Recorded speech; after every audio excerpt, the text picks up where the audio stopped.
on Friday afternoon, we were headed into the last segment of the show, and the plan was to talk about the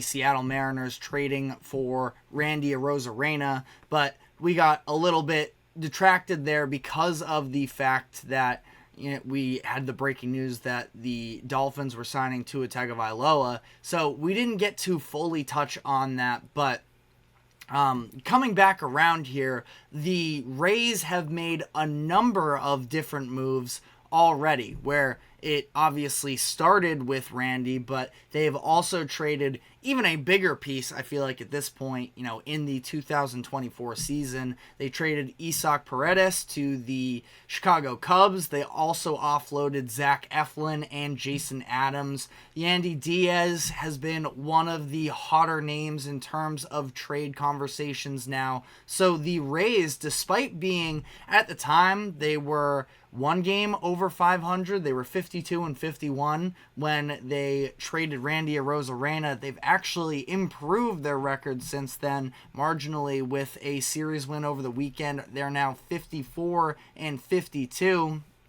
So 2 games over 500. They're still just 3 games out of that final wild card spot. So are definitely still somewhat in play for a playoff spot, but at this point, after making all of these moves, you kind of rule that out a little bit. And it is a very interesting conversation as to the Rays' the way that they are deciding to operate right now. And the reality is the Rays, I don't know if benefit is the right term, but to some degree, the Rays have already established a reputation of being a small market team that prefers to save money on the payroll and such, and that they load up their minor league system and build from there. And it's not like they're this big market team, because if the Yankees or the Red Sox or the Dodgers or one of these teams that obviously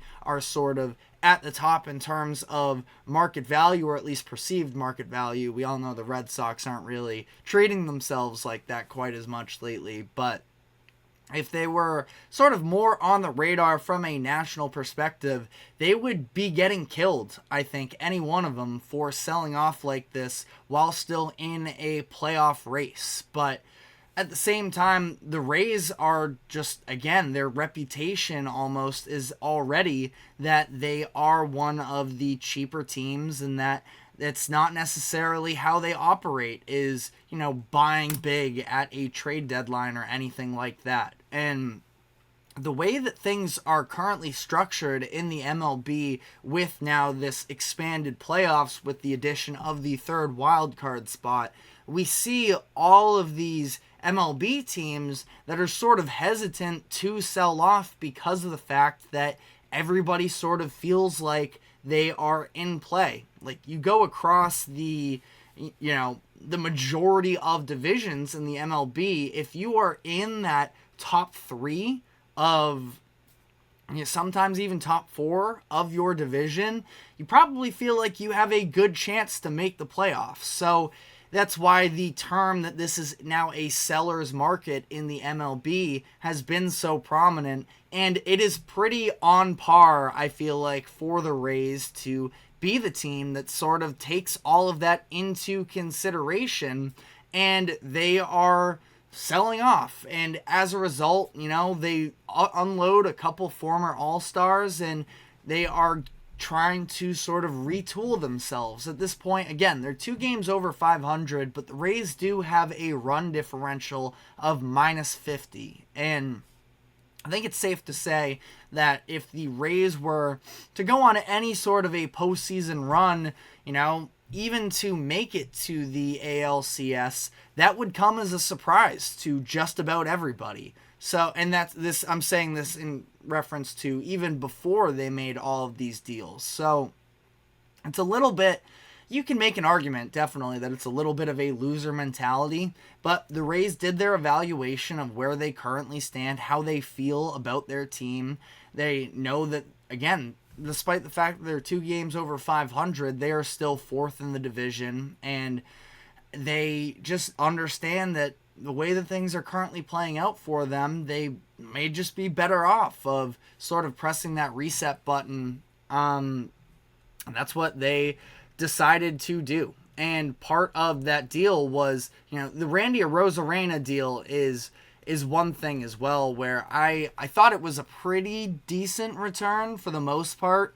And for that, they got some of the top prospects from the Mariners in that deal, Aiden Smith and Brody Hopkins, with a player to be named later. But, some good upside there. I saw that Fangraphs is pretty high overall on Hopkins in terms of being an MLB level pitcher someday. So that's fair, I think that as things currently stand, they're going to be two of the higher prospects in Tampa Bay. And then they make this other deal here where they send Isaac Paredes to the Cubs and get a pretty prominent prospect in Christopher Morel as well, who has gotten some MLB experience, I should say. 25 years old, definitely has shown a lot of flash in terms of being a power hitter. Believe he is currently sitting at 18 home runs this year. He hit 26 home runs last year. So somebody that could be a nice long-term piece, and they got other pieces in that return as well. But it's definitely, again, it's a pretty Rays decision for them to go out and try and sell like this when they feel like they are still at least somewhat in the mix here. But I can't say definitively it is the wrong decision, where, you look at Randy and the trajectory somewhat that he's been on over the course of these past couple years. Won Rookie of the Year in 2021. He was a first-time All-Star last season, but hasn't really been able to fully improve off of the flashes that we saw early on, and by no means does that mean for me that Randy was a bad acquisition for the Mariners, because the Mariners were in desperate need of adding some offensive firepower to that lineup that has been largely miserable for the past couple months. So they, add a solid player there. But Randy, when you look at his overall stats on the season, slashing .215, .322, .394, and OPS plus of 106. So a good bat, but definitely having a down year in comparison to what we had seen him starting to flash since 2021. So, they sell him as he is 29 years old, and he is likely not going to be, a top bat for at least the Rays by the time they felt like they were able to retool themselves into a championship contender. So, it's an interesting situation, obviously, and, only time will tell here. Paredes is maybe going to be the biggest move that ends up coming out of this deadline. Now, we're still waiting on whether or not we see Crochet get moved. Sounds like the chances are dwindling a little bit there. You can even stick with the White Sox. Luis Robert, I think, would be possibly even though he's having a down season in comparison to last year, he is still one of the most exciting young players that could be moved this trade deadline. So, ultimately, they're cleaning house a little bit, and I can't say definitively that it's the right or wrong decision, but it is definitely a Rays decision. So let me know in the comments section how you feel about it, because it's not necessarily a clear-cut, right or wrong, I feel like, but be curious to hear what you have to say about it. But we're going to come back around to the MLB trade deadline tomorrow, and probably Wednesday as well, as the deadline is 6 o'clock p.m. Eastern on Tuesday night. So as we record this on Monday afternoon, we still have just about, a little more than 24 hours left in this deal.